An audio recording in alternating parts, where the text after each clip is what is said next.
Welcome to Syncreate, a show where we explore the intersections between creativity, psychology, and spirituality. We believe everyone has the capacity to create. Our goal is to demystify the process and expand the boundaries of what it means to be creative. We talk with visionaries and change makers and everyday creatives working in a wide range of fields and mediums, from the arts to science, technology, and business. We aim to illuminate the creative process, from imagination to innovation and everything in between. I'm Melinda Rothouse, and I help individuals and organizations bring their dreams and visions to life.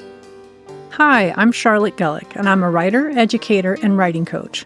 We are the co-authors of a book on the creative process, also called Syncreate. At Syncreate, we're here to support your creative endeavors. If you have an idea for a project or a new venture, and you're not sure how to get it off the ground, find us at syncreate.org. Our book, also called Syncreate, walks you through the stages of the creative process so you can take action on your creative goals. We offer resources, creative process tools, and coaching to help you bring your work to the world. We're offering a monthly coaching group starting in January 2025, and we'd love for you to join us. Hey everyone, we're back with another one of our Creative Spark episodes. And today we're going to be talking about the idea of isolation versus solitude in our creative work. So as creatives, as artists, or whatever work we might be doing in the world, science, math, engineering, those things are included as well. We all, express our creativity in different ways, but sometimes we can feel isolated as artists, particularly if we're working individually. And we've kind of touched on this before. And, we just did another Creative Spark episode on sort of connection and community in our creativity. And so check that one out for some tips on how to connect. And then there are other times when we actually need solitude, when we need times for retreat. We're like specifically taking time away to work on our work, to go deep with our work. We're big proponents of incremental progress and taking steps every day. But there's also really, really helpful, clients often ask me like, well, if I really want to get a good chunk of work done, I recommend taking some kind of retreat. That doesn't have to be elaborate. It could be applying for a residency or an official retreat. That could just be taking a day or two off from work and doing an at-home retreat, or renting a cabin in a state park and going and just taking the time to be on your own, be with your thoughts, be with your work. And so sometimes it's a question of recognizing, are we feeling isolated? Are we feeling alone? Is that the time to connect and reach out more? Or maybe we feel like we're so engaged in the activities of our life that we need some time to step back and just focus, which can be hard to do in these busy times.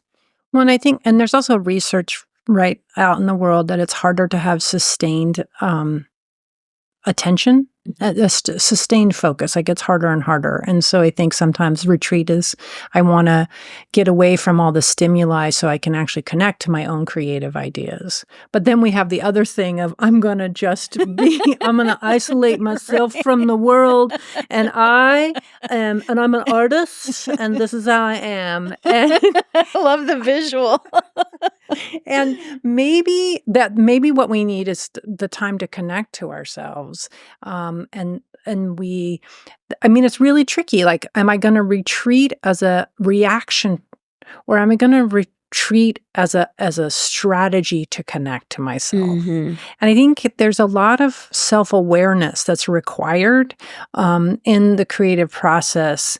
And again, that's one of our goals, is to demystify the creative process. And we see images that kind of reinforce the idea of isolation versus solitude. And I think for me, solitude is about the opportunity to connect to my deepest self and check in, like, how you doing in there, little deepest self? Yeah. Because, and that's also where the wellspring of my creative ideas comes from. And I also believe that creative processes are kind of like alchemy, and that we get transformed somehow in the creative process. And if the solitude and the uninterrupted opportunity to connect to that deepest part, I think for me, that's kind of like the retreat or solitude. Isolation is when I'm just trying to get away from people because I'm afraid. Yeah. Yeah. And I just want to add to that. So, a lot of times people are sort of afraid to be alone with themselves and their thoughts, right?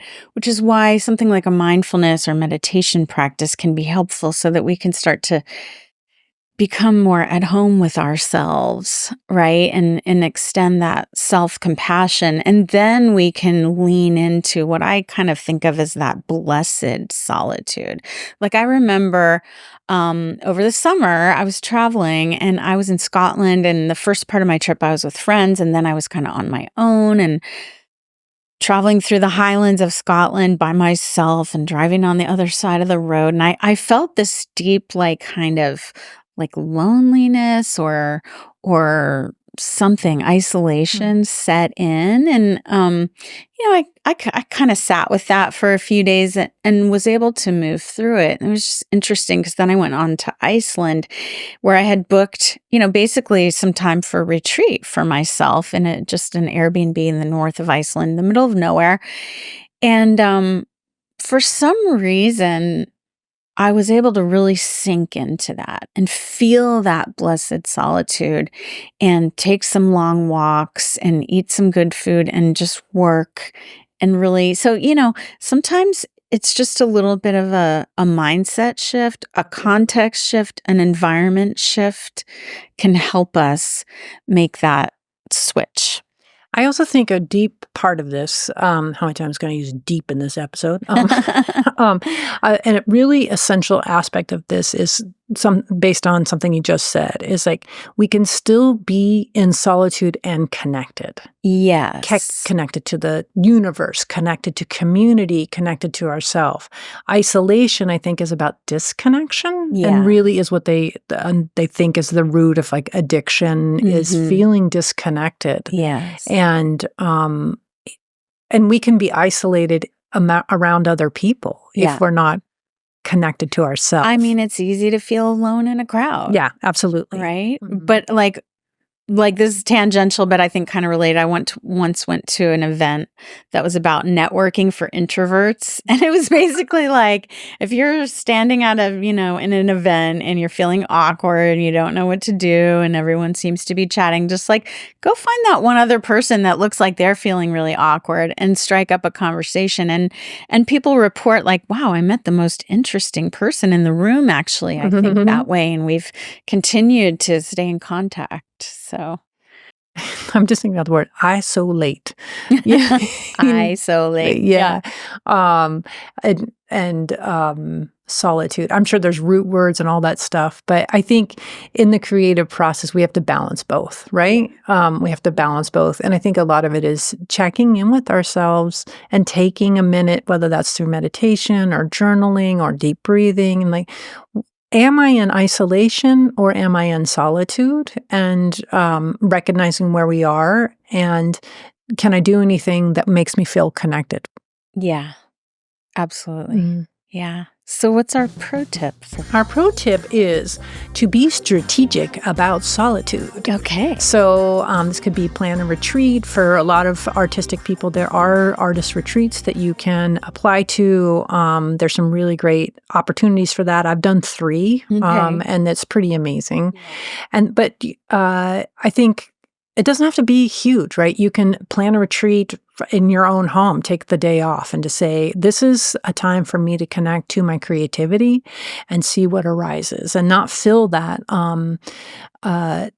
well with other people's ideas. So that means no social media, don't go out and try to catch the neighbor's eye. Like, this is about an idea to connect. Yeah. And I love like what Peter Himmelman said in an earlier episode. He was like, find the off button on your phone and use it. You know, like, especially if we're trying to stay at home, there's so many distractions. So like turning off the phone, putting everything else aside, and like really showing up for ourselves in that way. And there are folks who will do an Airbnb because being in a different space, you know, you get free of the obligations that you typically feel when you're in your own space. But what I've done a lot is house sit for people. Yeah. Oh, you got a friend who's going out of town and they may not actually need a house sitter, right. But you might need that place and the opportunity to cultivate your solitude so that your creative self has the opportunity to arise. Yeah. And that's a really cost-effective super way to cost-effective. go about And if it. they have pets, they're probably happy. Right. You know, like and I've done it quite a few times, written chunks of books in other people's houses.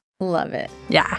Find and connect with us on YouTube and social media under Syncreate, and we're now on Patreon as well. If you enjoy the show, please subscribe and leave us a review. And again, please join us for our Syncreate monthly coaching group starting in January of 2025. We're recording today at Record ATX Studios in Austin, in person together with Charlotte, which is so wonderful. And the podcast is produced in collaboration with Mike Osborne at 14th Street Studios here in Austin. Thanks so much for being with us, and see you next time.